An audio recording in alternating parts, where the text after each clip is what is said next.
All right, welcome back. Assalamu alaikum. Good day, and welcome to another interesting episode of Global Arena with me, Umar Isa Dandago, on your favorite channel, Global Arena TV. My name is Umar Isa Dandago, as I have said.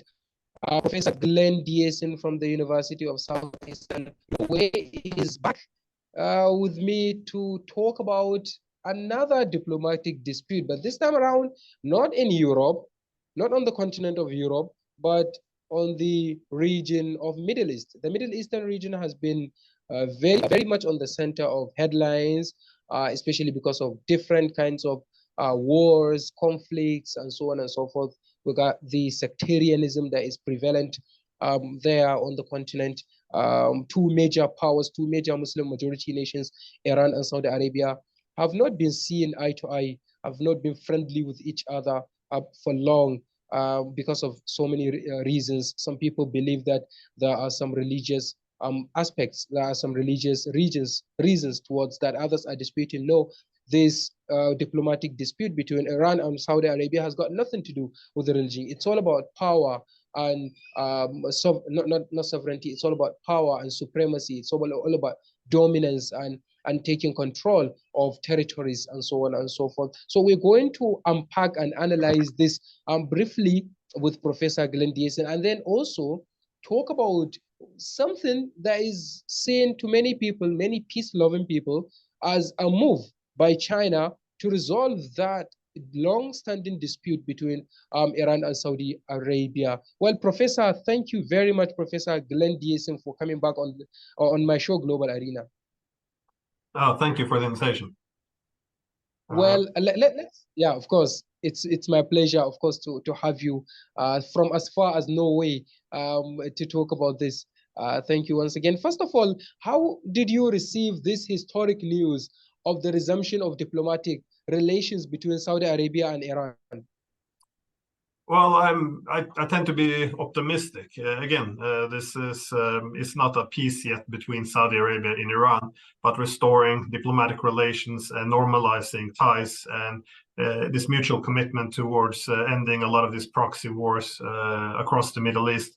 I think this is it's beneficial for humanity. It's not just for the people in the Middle East, but it will also bring stability, which will benefit, from Africa to Europe, Asia. So I think this is I treat it very optimistically, at least.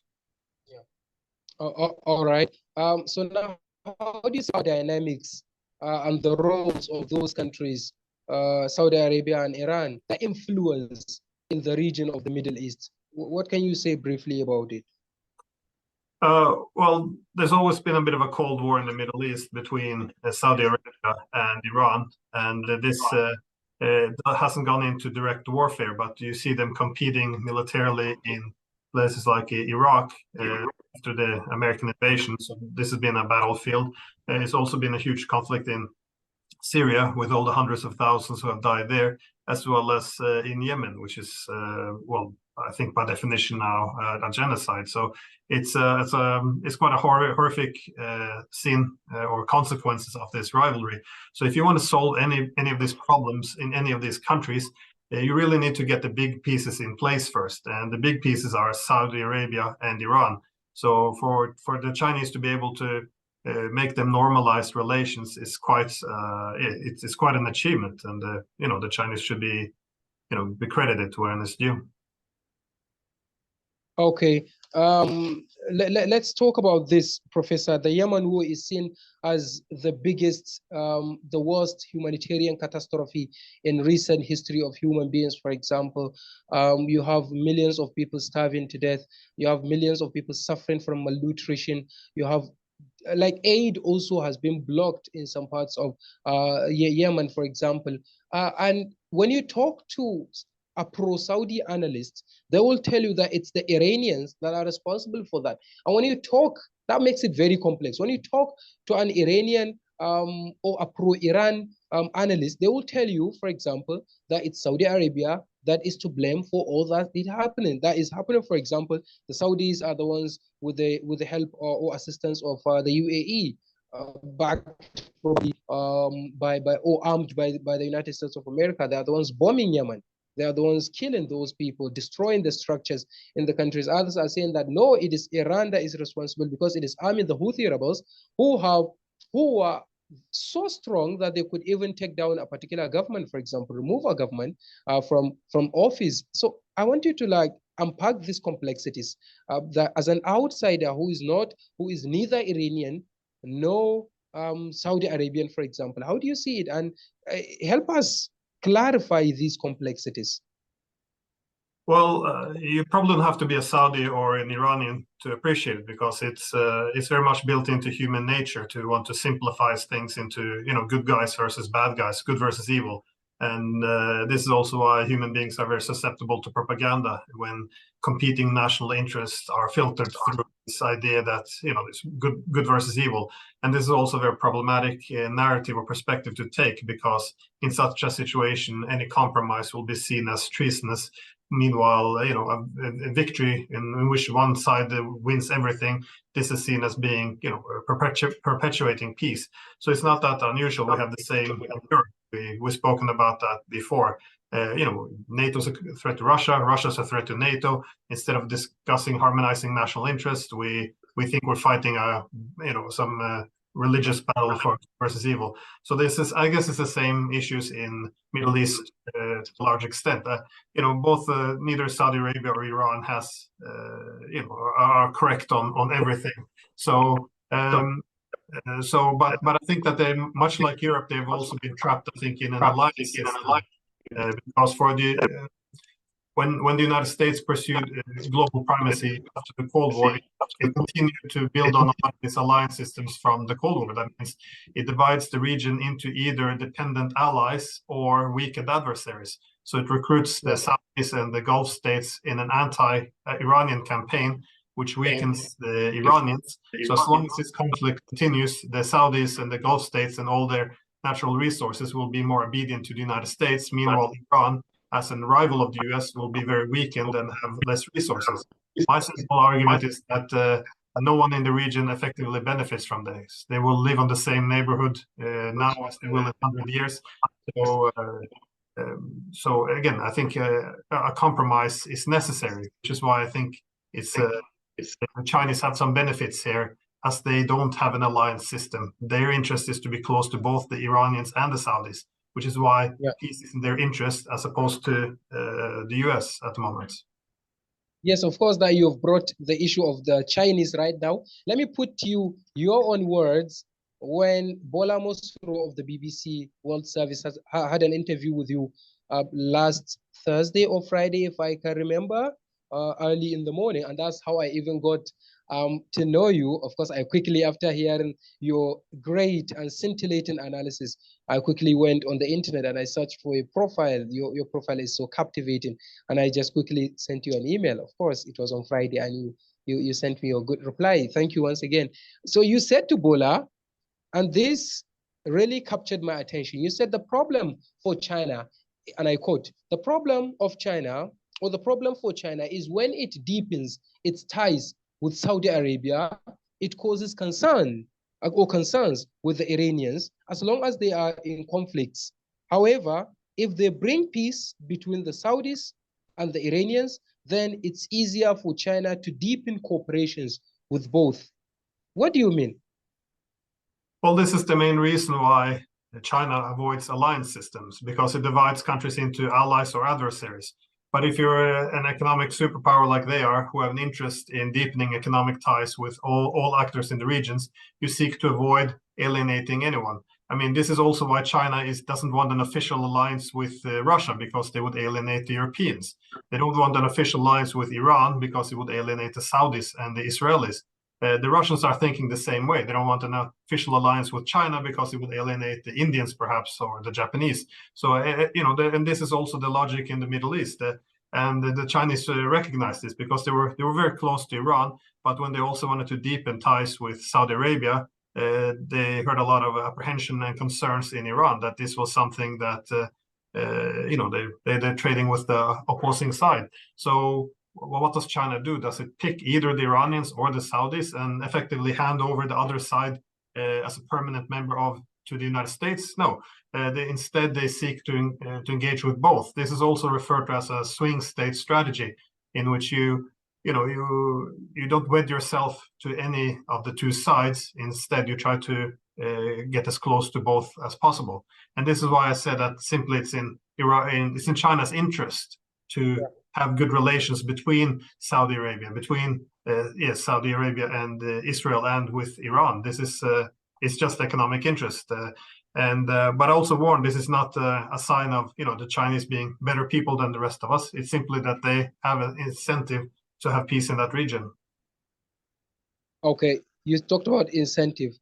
What does that mean? Are you saying that the Chinese would be a much better ally to the region than the United States? Well, they don't promote the saying bloc politics,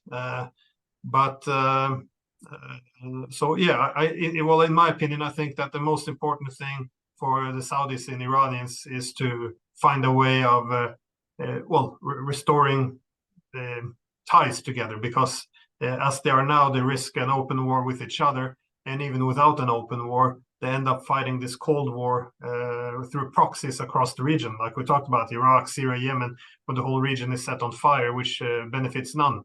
So I think that the Chinese influence in the region is an overall positive thing, as they have an interest in having economic connectivity across the whole region, and this is again also benefit for them. So you call it, if I can put it in this way, mutually beneficial to both sides. Are you saying that when China deepens its ties with both the Iranians and the Saudis, it's not going to meddle in the public affairs, the governmental affairs of those countries? For example, unlike the United States, which is accused of quote-unquote regime change, installing democracy, meddling in elections, and so on and so forth, even though the Russians also have been accused of meddling in other countries' elections, including the 2016 Donald Trump's election in the US. So are you saying that, back to the question, the Chinese would not have any business with the governments of those countries in the region? Well, it's hard to say. When Chinese economic influence grows, I wouldn't be surprised if their political influence comes with it. Again, it's not that China is necessarily better people than the rest, and they would never do this. I'm just saying that in the absence of an alliance system, they have less interests or motivations to do this. For example, what would be their main motivation for toppling governments?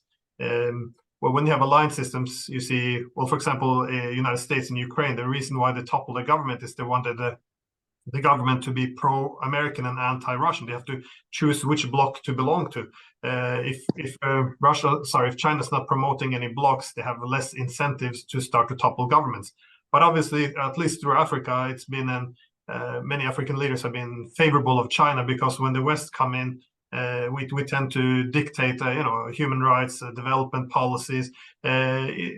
Yes, sending in all these NGOs, which are funded by our governments and staffed by people from our governments, and it's seen as almost being a neo-colonial approach. Now, China hasn't done this. They just come in and look for pragmatic ties. Who wants to develop economic cooperation, build infrastructure, and they care less about the domestic politics and the regional situation to the extent it doesn't disrupt the partnership with China. So, but again, things might change.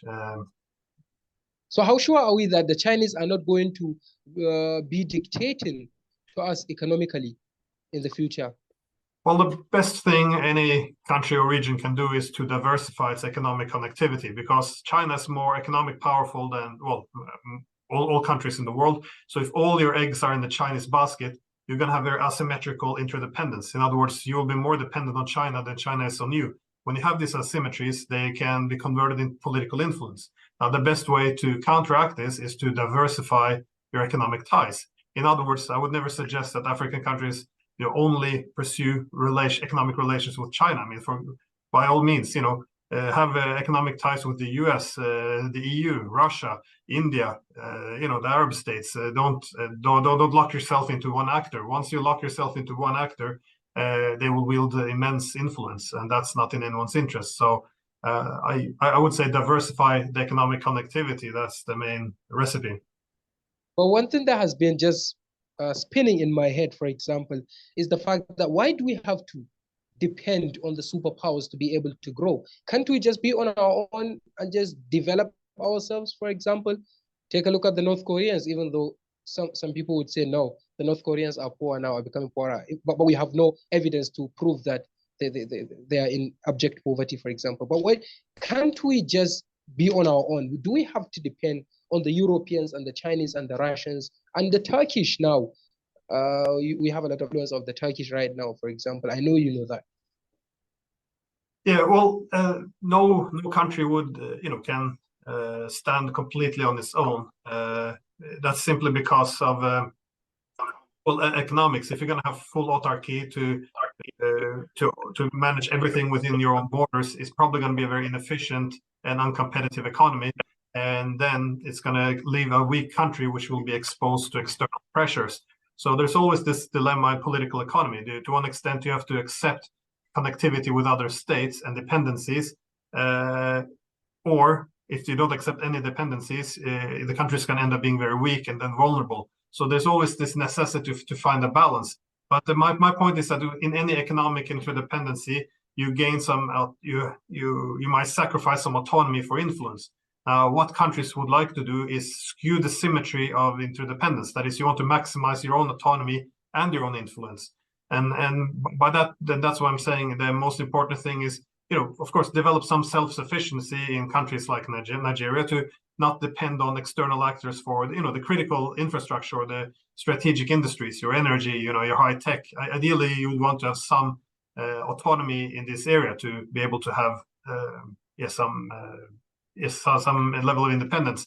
But beyond that, it's also important to diversify because, again, once you diversify, you're not excessively dependent on anyone. You have to trade with the rest of the world. But if you have many large partners, if, for example, China's trying to use these dependencies to extract anything from Nigeria, which will be unacceptable, then Nigeria can simply lean on other partners instead. So there's a natural way to punish great powers who act aggressively in this way. So that's why I'm saying diversification is the best way to rob the great powers of asserting excessive influence. Again, that's why never tie yourself to one state only, then one great power, because then your autonomy will vanish. Oh yeah, and that's why whenever the Africans try to go to Russia or China, the West kind of frowns at them, for example. Yeah, well, that's another thing China doesn't do. It doesn't say, listen, you have to pick a side. But in the West, we tend to do this, and I think that's it doesn't have to be like this. I think this is part of the unipolar legacy that it's us or the enemy, with us or against us. And I think this is it's very self-destructive. It's not in our interest, but yeah, this is what we're telling countries, and it used to work in the 90s because then they you couldn't live without the West. But now when there's other partners, they're not reacting very well to these ultimatums. And furthermore, in a multipolar world, you end up isolating yourself. Look, for example, what we've done with Iran. We're telling India, don't trade too much with Iran. Well, now Iran is drifting towards China, which is the main adversary of the US. In America, they're telling the same to the Europeans. Don't trade with the Russians. Well, now the Russians are drifting to China. So what you want to do is you want to allow these countries from Russia, Iran, to diversify their ties so they can be independent poles of power by forcing them to choose sides or threatening them. You're only alienating yourself at the end of the day. So I agree. By all means, I think African leaders, they should go to Beijing, go to Moscow, go to Brussels or Washington. Don't sever any ties, because then again we will capture. And maybe go to Ankara, Turkey. Of course. Well, they're becoming an important country as well. So yeah, it's becoming an emerging power, of course. Erdogan is trying to kind of expand his own reach and his own influence, sphere of influence in Africa. There are now more embassies of Turkey in Africa than there were before the early 2000s. And that's, as they say, it's a win-win situation. between the Turks, the Turkish guys, and the Africans. I once had an interview with a pro-Turkish journalist, pro-Turkey journalist. Yeah. So briefly, yeah. Let's move towards the end by talking about the future relationship between the Middle East. Let's say the much safer Middle East, which has friendly relationship with Iran and Saudi Arabia, its relationship with the United States of America. How do you see the future relations between the Middle Eastern region and the United States of America after this reconciliation sponsored, brokered by China? Well, the problem is for the United States is the Chinese have unraveled this anti-Iranian alliance. So if it continues on this path, again, what you saw first was Saudi Arabia and Iran making a peace, and then it moves on to the Gulf Cooperation Council and trying to get the other Gulf states also to fix its relations with Iran. And I think, as I mentioned on the BBC as well, on the same day, you also saw that the former head of Mossad in Israel saying, listen, we can't be the last country standing, in an anti-Iranian alliance. We don't really have any huge differences with Iran. We can settle our differences peacefully. We don't have to, go to war or have this conflict. So now, so he was also promoting this idea. Obviously, it doesn't represent the Israeli government, but you see that the interest or the incentives to create peace increases. And if Israel also falls and seeks to normalize relations with Iran, then the United States, obviously, it lost all its proxies in the region, or allies, if you will. And now they would have to also find some new settlement with Iran. So either it will lead to a showdown or someone reinstigating the conflict, or, as I say, peace might break out. And again, I think that this is a positive development. For me, this is a transition from this unipolar system to a multipolar, where you have several centers of power and no one asserting its hegemony over others. So let's assume that Iran or Israel normalizes its relations with Iran, and now we have the Middle Eastern region all countries being friendly with each other, either the ones pro-Iran and the ones that are pro-Saudi, and the Israel on the center, for example. So how do you see the future of the Iranian nuclear deal, for example? We know without an iota of doubt that the Israelis, the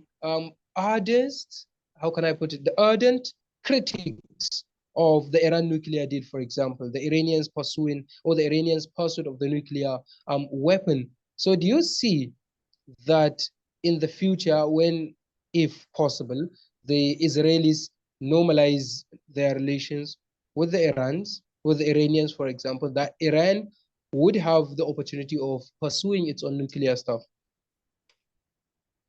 Well, I think what would make the Iranians develop nuclear weapons the most if they continue to be threatened. So if you threaten to bomb the Iranians every day, then you want a powerful deterrent.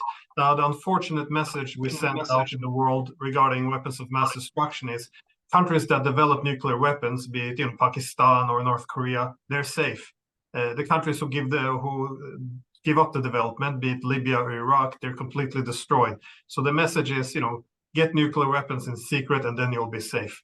But this is not a very good message, of course, to send out to the world. But I think that the best thing to do would be for remove some of the threats to Iran, because they are threatened to a great extent. And if you can remove that threat, I think they would have less incentives to develop the nuclear weapons. Indeed, developing nuclear weapons might alienate a lot of their closest friends, the Russians, the Chinese. They would not be happy to see an Iranian nuclear weapon, because that would make the Saudis get a nuclear weapon, and then proliferation would be out of control. So I think in terms of the other question, the wider region, I think now that you get this peace in place, I think you can fix other countries. You can start to fix Syria, for example, and you see already normalizing relations, opening embassies, the Saudis opening again in Damascus. Now you can fix Syria. You can start to fix Yemen. You can fix Iraq if you don't make them battlefields for a Cold War. So again, I'm maybe too optimistic, but I see this as a very positive development. Also, Lebanon also with the Hezbollah guys, for example. So do you see? Yeah. Yeah, well, that's the implication of the security dilemma. That is, if you give security to your adversaries, then you will gain security yourself. Because, well, this was kind of the lessons Gorbachev gave at the end of the Cold War, saying, listen, by having all this, hundreds of thousands of troops pointing their weapons at the West, this doesn't make us more secure, because now the West have to respond. And this is, when he gave his speech in 1988 to unilaterally withdraw troops from the Warsaw Pact states. This was, this was seen as, we are reducing the threats against our adversaries, and then they will feel safer, and then they can, stop pointing their guns at us as well. So this is the security dilemma. You always have to, how do you deal with adversaries? Do you arm yourself to the teeth and invite them to do the same, or do you disarm and make yourself vulnerable? And it's always a dilemma. And so do you think the Houthi rebels in Yemen and the Hezbollah people in Lebanon and the other militia groups sponsored by Iran in different countries in the Middle East, do you think they are going to disarm themselves, for example? No, I don't advocate. I don't believe in utopia, and also there's a lot of complexities here. So I don't think it's going to be kumbaya by next year if this goes through. So it will be there will still be tensions there. I'm just saying that if we get the big pieces in place, there's more that can be done to improve the situation. But we're all human beings. We will continue to have conflicts with each other. So this is just the way the world works. This is international politics. But again, it's a good development. That's my point. So finally, what's your big takeaway, from this China's roles in mediating between Iran and Saudi Arabia? Well, I think it's an interesting. Well, Americans called it a peace offensive because it's putting the Chinese is giving them good publicity as well.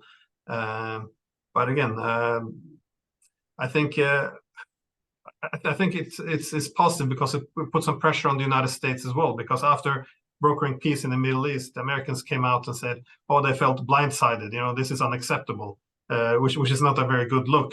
And then it's the same in Europe. The Chinese come out with a peace proposal. The American rejected right away, saying, "No, we will not accept any negotiations, any ceasefire." And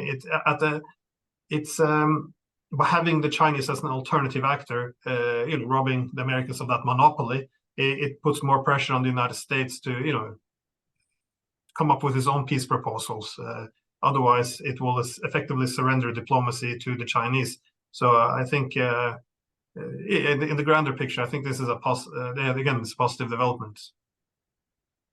Well, Professor Glenn Diesen, many thanks, of course, indeed to you for sparing your precious time to speak to me on my YouTube channel, Global Arena TV. And I hope you will go on YouTube and subscribe, and also ask your students to be following and participating on my shows when the need arises.